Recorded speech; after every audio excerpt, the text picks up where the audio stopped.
So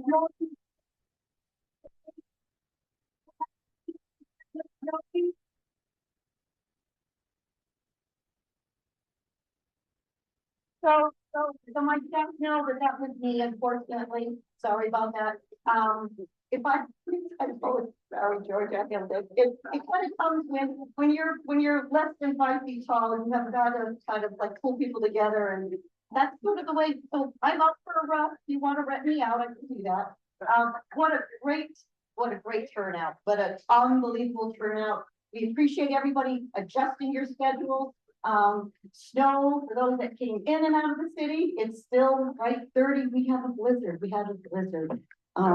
But I want to just say thank you for being here. For my staff, just give a quick shout out. This could not happen without them. But at this time, I'm going to ask Lizzie Wyatt from the executive director. How long have you been on there for? It's still new. It's still new from Metropolitan Area Planning Council. It's amazing.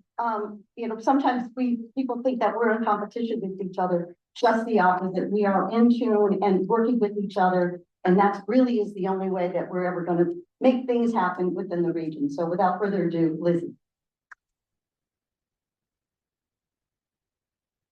Good morning, everyone. I am also not that tall, but I can't with all like me.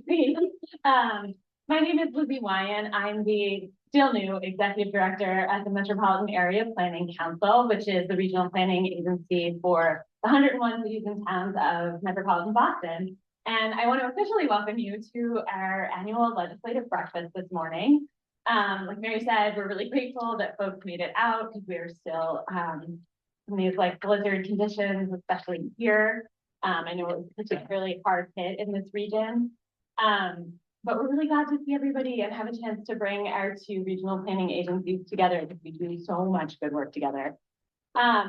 Regional planning agencies, our mission is really to support the cities and towns that we serve in planning for present and future priorities in our communities. And really, both of our regional planning agencies have these like incredible staff, and we leverage technical expertise, deep data resources, and really strong regional partnerships that we are bringing people together, convening and collaborating at the local and regional level. We first started doing this legislative breakfast together, I think last year, and it was kind of born out of the fact that this is legislative breakfast season. If you're a political person or a legislator, you know that. You either drink a lot of coffee and things like this. And we planned it for the same day. And then we were like, wait, let's just do this together. Mary and I work together all the time. We are two of the 13 regional planning agencies across the Commonwealth. We actually see each other monthly on Zoom, so it was lovely to see each other in real life today. And we're really excited that you're here. And I think I'm going to turn it back to Mary to do a further welcome and a little more information about OCPC, and you'll see me again soon. Thank you. Yes, exactly, Mike. We want to welcome again the opportunity. We do have the legislator sitting up front here. Not that we want to be putting you on the hot spot. My legislator is Bridget Fluff. I drive by her house all the time, and she's usually calling me, saying, "Where are you going?" And also Senator Mike Brady, my state senator. They hear from me probably more so than they ever want to, but but I think when it was when we were kind of talking about like legislators, I have a relationship pretty much with all of you, and it's not just showing up to a particular event in your district. It's because there's important matters that need to be done.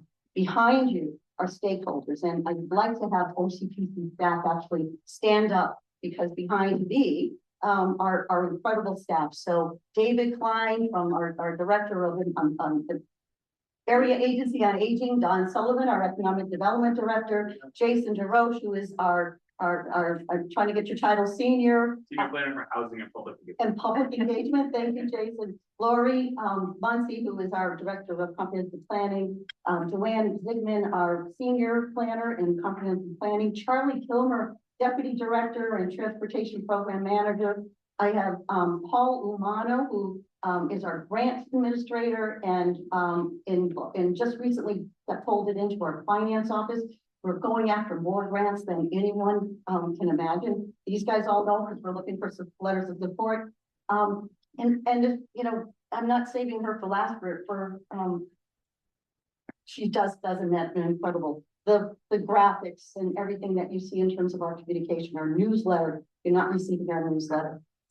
They are the ones who make this district. They're the ones who work for your particular communities. I just will happen to be the proud parent, and if you will, for this group. And, you know, we work hard. We work really hard. So thank you to the staff. Just a round of applause for that.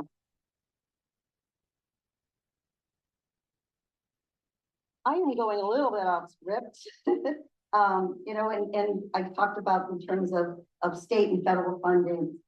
We have Michael Jackman from from Congressman Keating's office. I know, but you know, but again, we have a relationship with the federal delegation. Incredible responses back from Congressman Lynch, in addition to Senator Markey, as well as Senator Warren. The federal funds, as you all know, was a year ago. And we thought COVID was going to hit, you know, and so when the executive orders, and we didn't know if we were going to exist, but we did. We did because of our federal partners. We did because of our state partners. We did it also because of all of you sitting around in terms of the stakeholders. We still heard from, whether it was the town of Plymouth or the town of Whitman or Hanson, we heard what your needs are. And then we take those needs and we lift them up and we try to find ways to support. And that is across the aisle. That is not Democrat, that's not Republican. I still remember Kathy Linatra's WATD ad, and it was with Mike Viratori, and just how it's important to do that. We have to. You know, in our particular district of our 17 communities, it's a pretty conservative area. And so in order for us to be successful, good communication is key. I want to acknowledge our council members. Those who are able to, if you could still stand, Dan Salvucci from the town of Whitman, our wonderful council president, Becky Coletta, also representing the town, the delegate from Pembroke, I know that. Yolanda Spinola, who is a delegate from Brockton, along with Preston Huckabee, who's our alternate. We have Derek Staffier, the son of Frank Staffier, for those that know, but he's taken on his dad's seat as a delegate from the town of Avon. And I know Bill Rock is here from the town of Stoughton. Did I miss anybody in terms of council members? I really appreciate this board. They know that I always push the level with them. We meet on a monthly basis. They ask great questions, and they do represent your town. So thank you to the council members. And then those that have been developed priorities, you know, the legislative committee, Rhonda Nyman was unable to make it today, but Rhonda is the co-chair along with Yolanda of the legislative committee that we just formed like last year. Why it wasn't done before, I don't know, but it really is important. They're the ones who helped us devise the need to have this legislative breakfast. So just thank you to Rhonda and to Yolanda, as well as to Derek.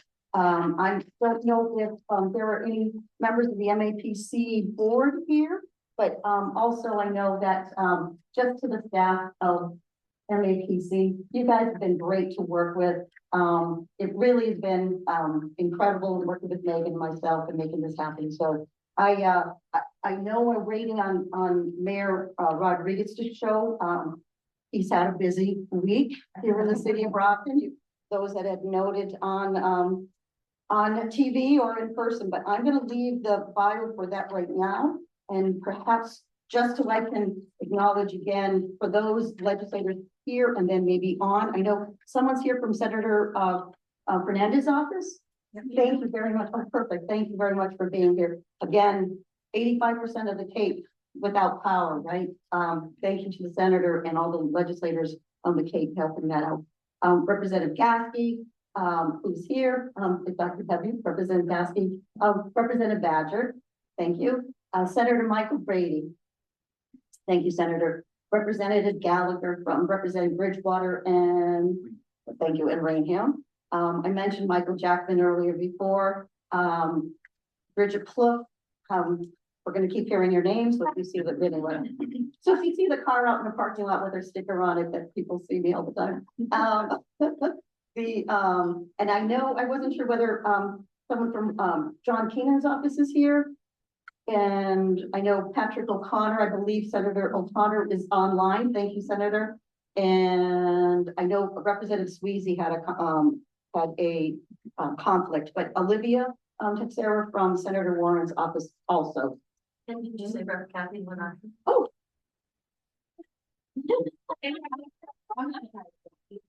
Kathy Lenard.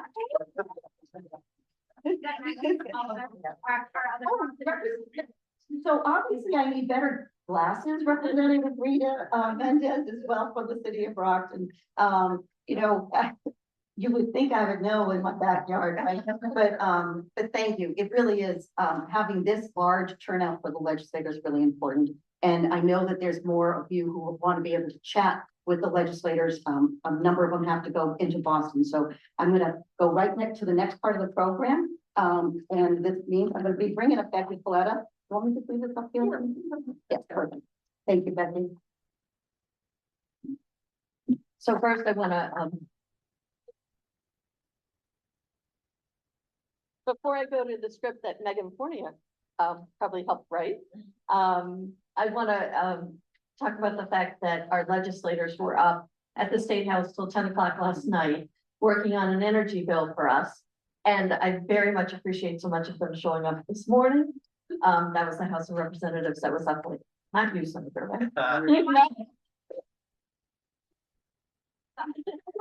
You might. And so I want to really thank them, because part of what's going on today is us also letting the representatives know what we need for our region. And I know I've been to a lot of legislative breakfasts, and it would be great to also hear what's going on at the State House. This is sort of our rare opportunity to let you guys know what our region might need in the way of planning and how we help get our towns and communities what they need. I also want to recognize Brian Glennon, who's the chair of the, are you still the Select chair? board. Select board in Duxbury. And Brian, is Duxbury still MAPC and OCPC? I think. Organizations, baby. Draw from the combined expertise of OCPC and MAPC, although we now have them on our transportation improvement plan. So that's an example. And MAPC does a lot on the South Shore as well as OCPC with our 17 communities. So I'm glad to have MAPC and OCPC together today. So, Mary, you're giving me Mayor Rodriguez's script, and he's not. I'm gonna move forward to the OCPC. So our priorities today that we're going to be talking about are the regional policy plan and the Plymouth County Food System Action Plan. So you received, the legislators should have received a packet. If you didn't, get one on the way out. With detailed information about our comprehensive planning needs, funding needs, relevant legislation, and ballot questions that we believe are the most significant to the communities in our region. And this is really important that we help to understand how we come together as a region to support all of the towns that you guys represent and that we represent. It's about coming together and reaching out to you guys for letters of support, for lots of grants, and trying to get the DLTA money, District Local Technical Assistance money, so that we can actually support towns, because I can tell you we get a lot more need than we're able to support. I mean, sometimes towns want to do more than we have the money for. And it's not the DLTA money. I think I remember years ago being on the Pembroke Planning Board, and we didn't have a great plan for how to use the DLTA money. That's not true anymore. We're in really close contact with communities, and they have more projects than we can support with DLTA money. So this is really important. So now I'm going to bring up Lori Muncy to talk about the regional policy plan update.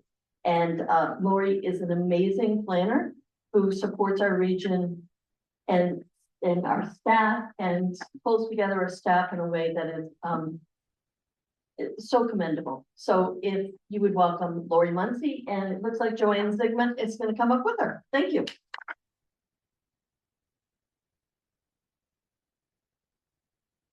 Hello, everyone. I'm here to talk about our new regional policy plan update that we're working on. We're just starting, actually. It'll be from the spring and it will run for several months.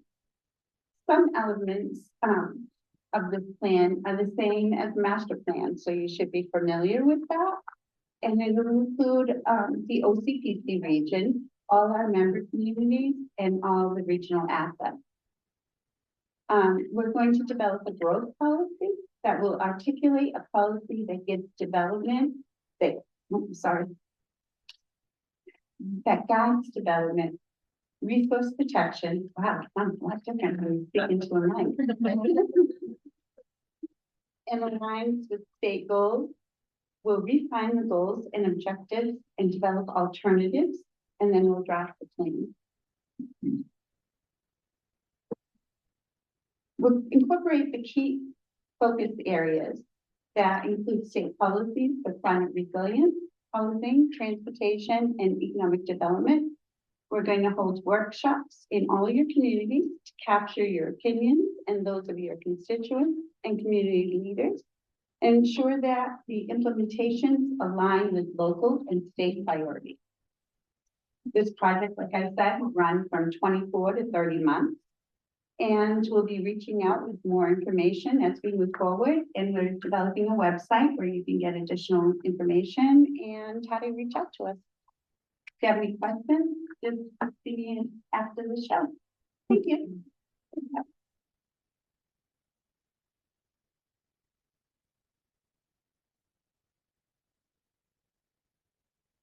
Good morning, everybody.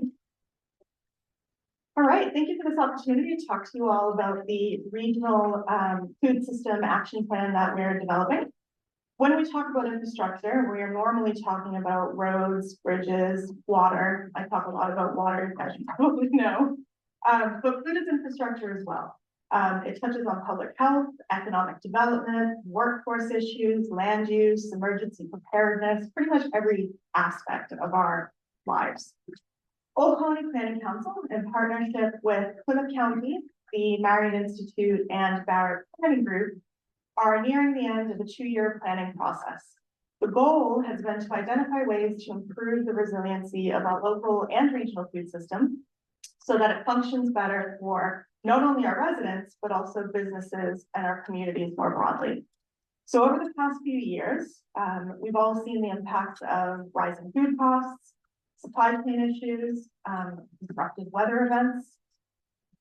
But our region has strong assets. We have working farms, we have fisheries, we have lots of food entrepreneurs, and we have lots of community organizations trying to address some of the big systemic issues in food provision.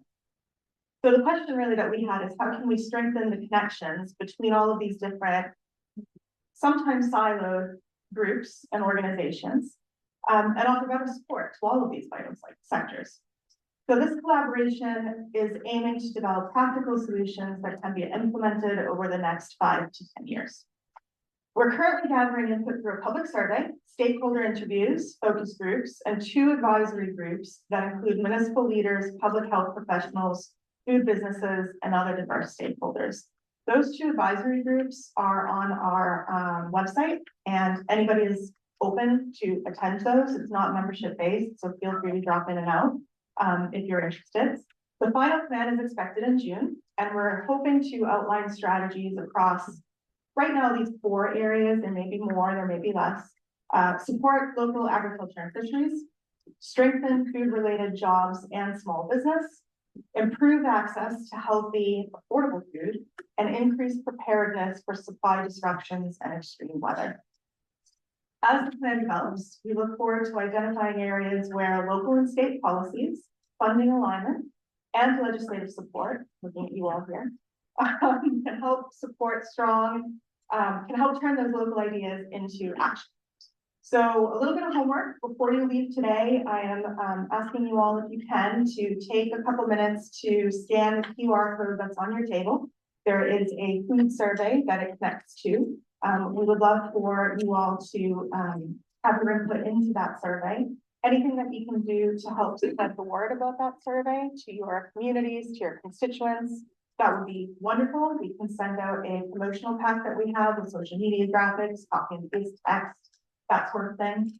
And if there are any individuals, businesses, or organizations that you think we should be engaging in your areas, so any particular farmers, we're talking to most of the farmers, most of the food pantries, most of the obvious folks. But we welcome any connections that you can make for us too, because it really is a very broad project. And we want to make sure we have as many people at the table as possible. The area flyer also has some information about the website where you can learn more about the project. And of course, anybody can reach out anytime, and I'm happy to talk more about it. Thank you.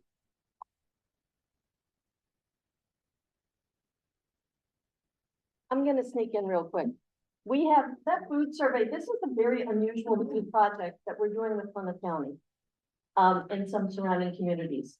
We have about 300 survey responses so far. It closes March 8th. We know which towns those are coming from. The more it gets spread on social media, the more it gets spread through town channels, the more responses we're gonna have, and the better the report's gonna be. So my challenge to all of our representatives who have huge presence out there, and to our select board members and our other public officials, spread the word, please. Joanne will send out the packet to all of the reps who are, and state senators and congressional delegations that are with us today, because I'd like to see us start to get more responses on this food hub survey so that we can really make a meaningful contribution to our region. Thank you. I'm gonna turn it over to MAPC, who's gonna come back up and do their presentation. Thank you.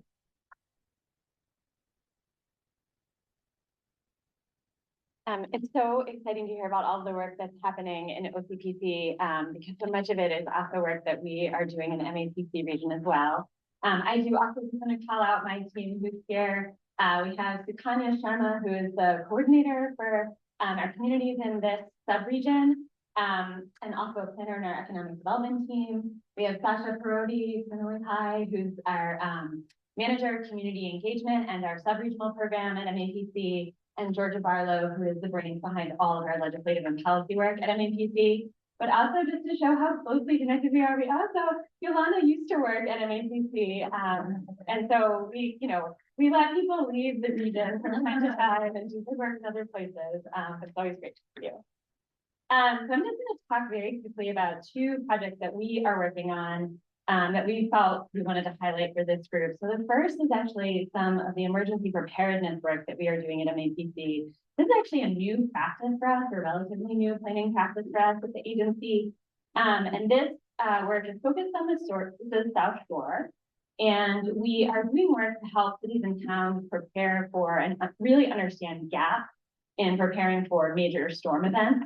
I think my staff put this on the list to talk about because it's so timely. But honestly, we're seeing these increase across the region all the time. It's not just snow, it's flooding, it's major weather events in the summer, it's extreme heat events. And our goal is really to bring communities together and think about the places where they can actually share resources and collaborate to address issues in a regional perspective when we have these extreme weather events. So we just actually completed the first phase of this project. We did a tabletop exercise. We had about 60 participants from Hingham, Hull, Cohasset, Scituate, and Norwell.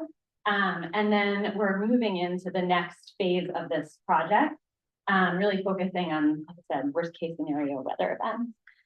And then the second piece that I wanted to talk about is really not unrelated. It's about water infrastructure.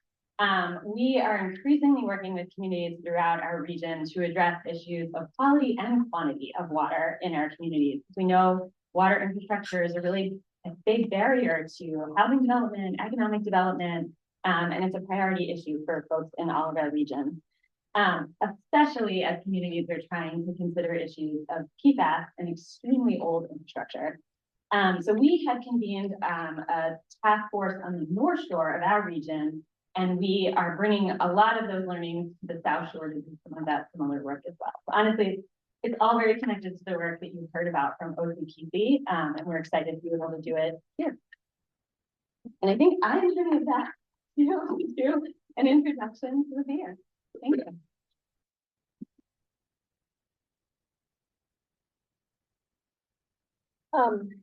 By the way, we do have questions at the end of this program, so don't cut out if you don't have to. Legislator. So I would like to bring up Mayor Moises Rodriguez to provide some welcome remarks. While he's coming up to the podium, I'm going to give you a little bit of his bio, because he's a new mayor, and for those not in Brockton, you may not know all of his background. Moises Rodriguez is a respected community leader in Brockton, with over 25 years of experience in public administration, social services, and local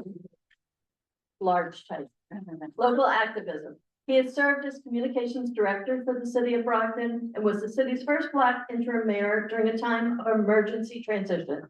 A Cape Verdean immigrant and United States Navy veteran, 1983 to 1989, Moises holds a degree in human services and community relations from the University of Massachusetts and was elected as a member of the National Parliament of Cape Verde in 2001. Prior to being the current mayor of Brockton, he served as city councilor at large in Brockton and as executive director of the Cape Verdean Association of Brockton. He also sits on key community boards, including Old Colony YMCA and St. Edith Stein, with a deep commitment to education, public safety, and social justice. Moises believes in a united, safe Brockton with opportunities for everyone. Thank you for being with us today, Mayor Rodriguez, and let's welcome him.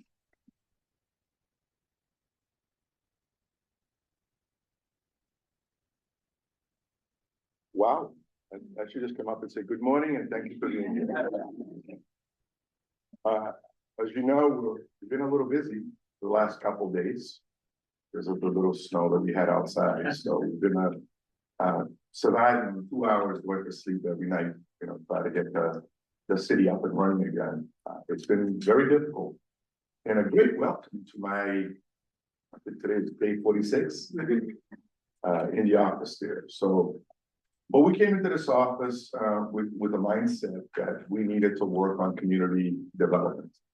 Our city lacks the infrastructure that it needs to act as a city in a sense. We rely heavily on our residents, on the back of our residents to help us with taxation in this community. And not a great deal of business exists in this community. That's why I will rely heavily on the Old Colony Planning Council to help us direct some of the efforts in this community with road work being done to better services in this community, work on that two-way traffic on Main Street, Mary, that we need to get done like 2 days ago before the snow started. Because as you know, Brockton has 3 main roads that go through our downtown, Montello, Main, and Warren. Montello is 2 ways. Warren is now going to be 2 ways, probably in early April. The Main continues to be 1 way. And I think a lot of us have basically said, we've tried a lot of injections into our downtown area. But one of the things that we haven't done yet is to turn that small portion, that 1/4 mile of Main Street into 2 ways. So that's what I'm going to try to do. And I even told the guys, I told the Lieutenant Governor the other day, if I have to go to Home Depot and buy some paint and roll some lines down Main Street and buy some tall ladders, turn those lights around, I'm going to do it. Because it needs to be done in order for us to bring life into our downtown. So I'm actually looking now at and realizing this little snowfall that we had a couple of days ago, about 34 inches, and a blizzard, since one of the worst ones we've had, probably even worse than the 1978 one, how important regional work is. Brockton needs to be the hub of this region. As a matter of fact, we're the only city in this county. And when you look at the surrounding communities, and I apologize, I'm a little, caught a little bit cold, plowing the other day. So when you look at this region, we're surrounded by a bunch of little communities, little towns. It's not like Boston has Somerville, has Cambridge around it, Quincy not too far. We don't have a city near us to help us in case of what we really need, an emergency.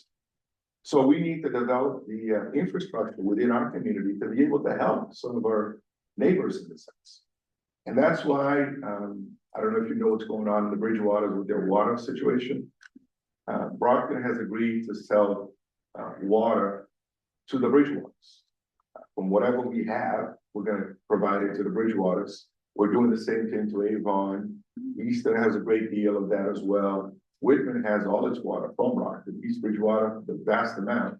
But we're actually gonna go into Bridgewater and provide them some water as well, because that's what I believe a regional city needs to do for its region.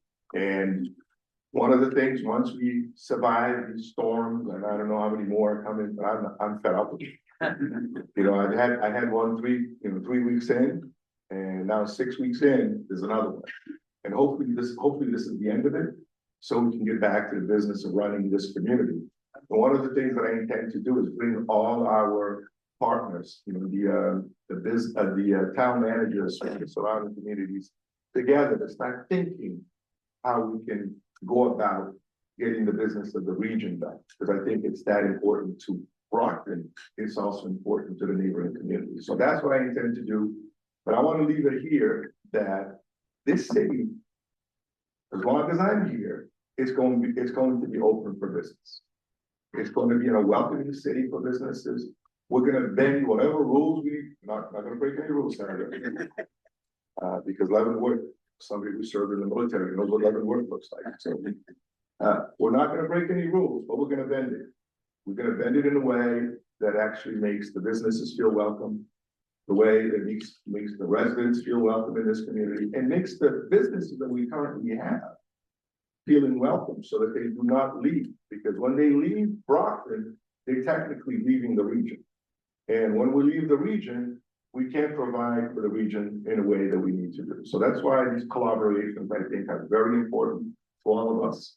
And we're going to count on every single one of you that are in this room to help us get this done and move the city forward. So with that, I just want to welcome you all to the city. I hope you were able to travel in and out without any problems. The roads are basically pretty clean, and sidewalks are. Let's not talk about sidewalks. And we're going to try to open the schools back up on Monday, and hopefully things will continue to improve. So as long as we don't get supposedly another storm coming, as long as it doesn't come, it stays out in the open somewhere, I think we'll be okay.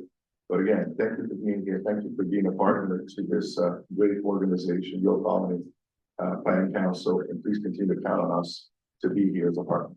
Thank you.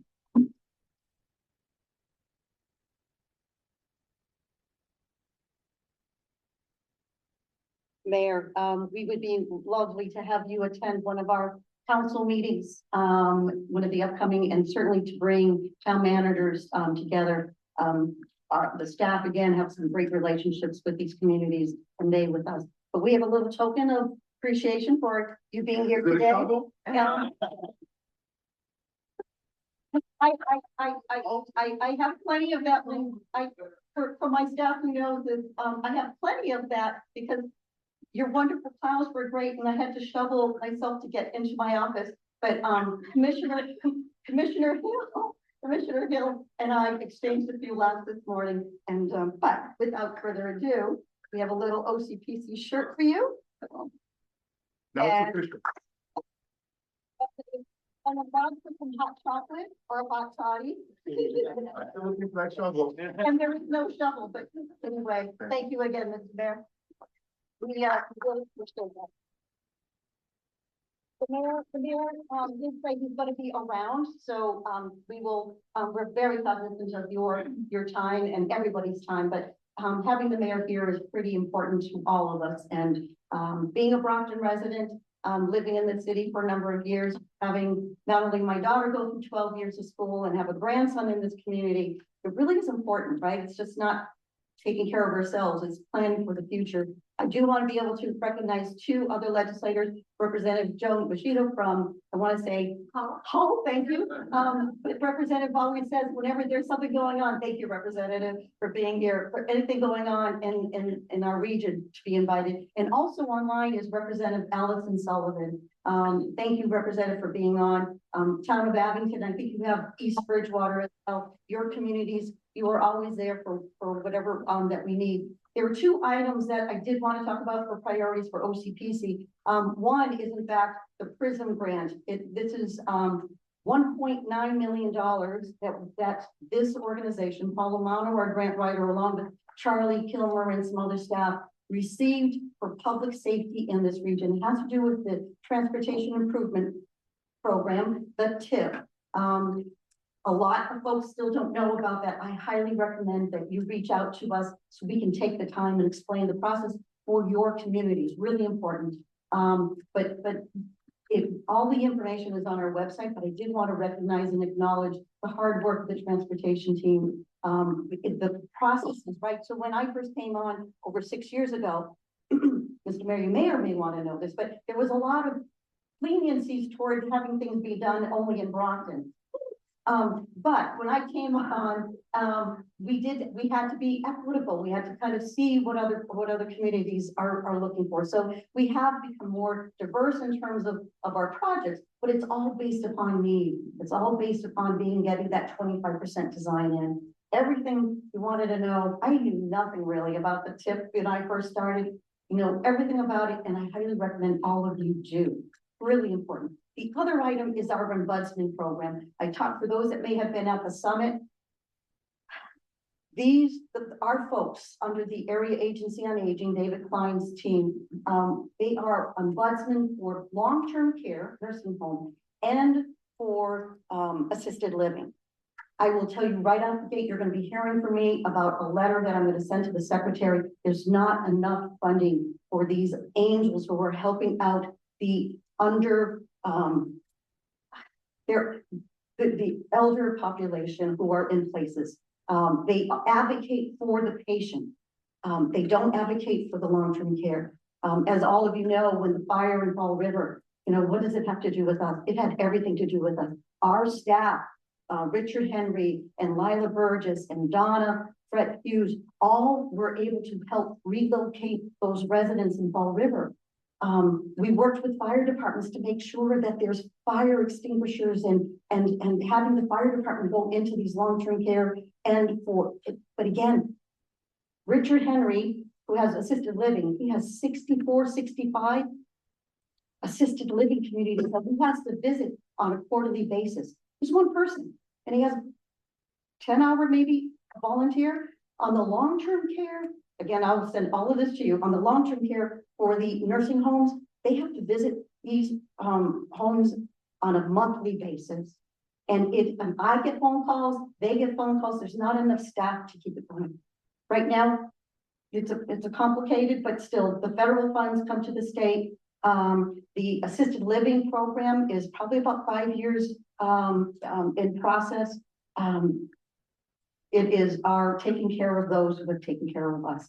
So I will send more information, but I wanted to acknowledge the great work of the ombudsman and to be taking care of the population.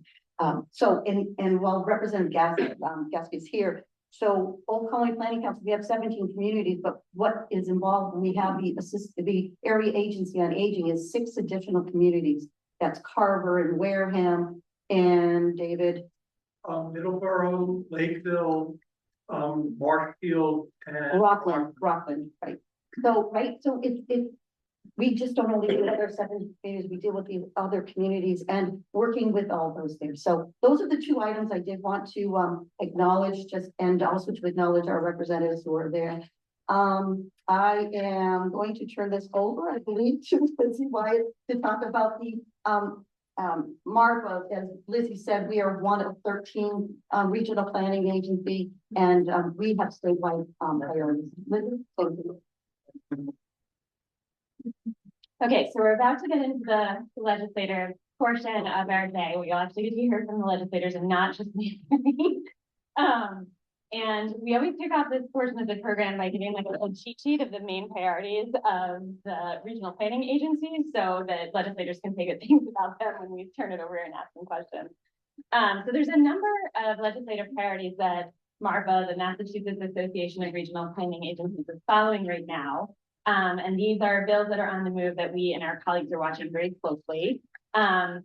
You heard about the energy affordability bill that's moving in the House that moved yesterday. We expect the Senate to take that up at some point. A lot of big meaty issues inside that legislation about meeting our shared climate goals and making sure that we have funding available inside the Mass Save program. So we're watching that very closely.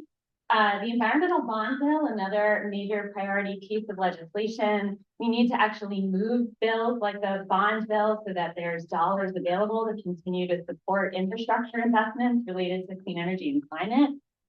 So there we're prioritizing things for MVP funding, water infrastructure funding, which we talked a lot about today, the Connecticut River Valley Flood Commission, flood disclosure language. We're one of the few states in the country that doesn't actually have flood disclosure, and we'd love to see that included in the environmental bond. And then funding for mass trails so we can get out and about and enjoy our beautiful Commonwealth. And then the other bill I wanted to highlight that Martha is following very closely is the Chapter 90 bill. We have, as a coalition, taken the position for years that we should increase funding for Chapter 90. The legislature in recent years has kind of taken a much broader support in terms of what Chapter 90 funding looks like. It used to really just be focused on dollars for local roads. But the bill itself also includes funding for things like sidewalk investments and culvert investments, which, like, if you're in the planning phase, culvert, like, we love culverts. So it's good to see those dollars that we hope will get across the finish line. The Chapter 90 bill also includes some funding for new DCR assets and reauthorizations for the Shared and Complete Streets program. So those are three of the priority bills that MARPA is following that are on the news. There's one other piece of legislation that Mary and I felt like we had to share with you about today. This is a very nitty-gritty technical bill that only applies to regional planning agencies, which, as I think you all know, are essentially public entities that were formed in most instances 50 or 60 years ago to support this regional collaboration effort. A couple of years ago, a current state audit unveiled that the regional planning agency, it unveiled a gap in payments to the state retirement system, and they sent bills to regional planning agencies. The challenge is that unlike some of the other entities that received those bills, regional planning agencies don't really have good ways to raise money. We're not member organizations in the traditional sense. We're mostly predominantly state and federally funded.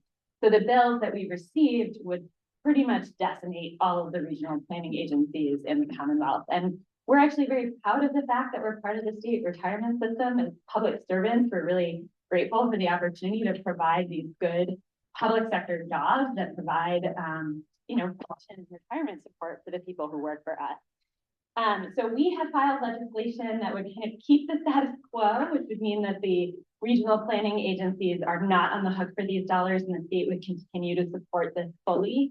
And I'm glad to get more information about that specific legislative language out to everybody. I would be remiss if I didn't also talk about the state budget, which we have a number of funding priorities in the state budget that we always push for every year. I think you've probably heard district local technical assistance. I was counting on the sheet. I feel like it's 4 times, so we'll make it 5. The LTA is really the bread and butter technical assistance funding program for regional planning agencies. It's how we provide funding to be able to do all the good work that we do with our cities and towns. And we really want to see it fully funded this year. We also are really prioritizing funding for regional transit authorities across the Commonwealth in the MEPP region, also funding for the MBTA. But we want to make sure that those funds are up as high as they can, because RTAs provide such a critical transportation lifeline to residents in our communities. And then the last piece that we're really prioritizing in the budget this year is around funding for local and regional boards of health. This is a major priority. It has been a major priority of the regional planning agencies for years, but it became an even bigger issue during the pandemic. But even in the years since the pandemic, seeing as how we're all trying to provide these kinds of services to residents in our communities, we want to make sure that funding is as high as it can be. I think I did that as fast as I possibly could, so that I could turn it over to the team. Okay, right here, I was going to say, no, I wanted to stay here for a second, for Lizzie. So since I started working at Old Colony Planning Council, Lizzie was always the, worked with Mark Drayson and others, but Lizzie has really stepped into this role, and incredible, and it really is. And it's daunting when you have 101 communities and we have 17. But we do work with each other, and for those that we share, regional planning agencies, you do get the best of both worlds. And when there was ever, so for particular communities, if you're looking to leave one versus another, we're not gonna allow that to happen. Stay involved is what we're gonna encourage, but thank you, Lizzie. I have one other, quick thing. I know we're gonna be losing legislators. You have a full plate, just from what we talked about today, never mind working with the community colleges or state colleges. So Old Colony Planning Council, one of the things that we've been able to do is we like being innovative. We are in the Thomas Edison work plane. It's a National Historic. It's like, I literally look up at the ceilings, and this is the same ceilings that Thomas Edison has been part of.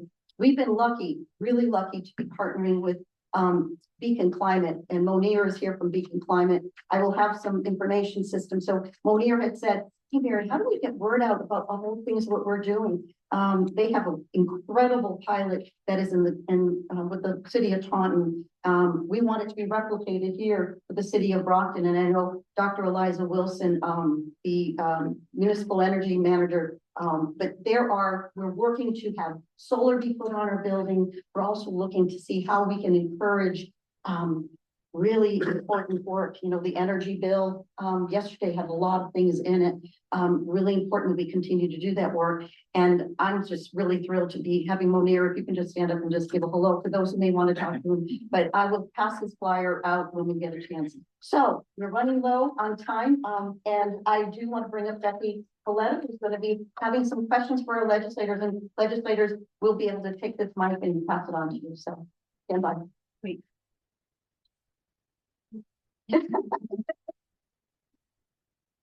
So for the mayor, you're not bending the rules. You're exercising discretion in favor of business.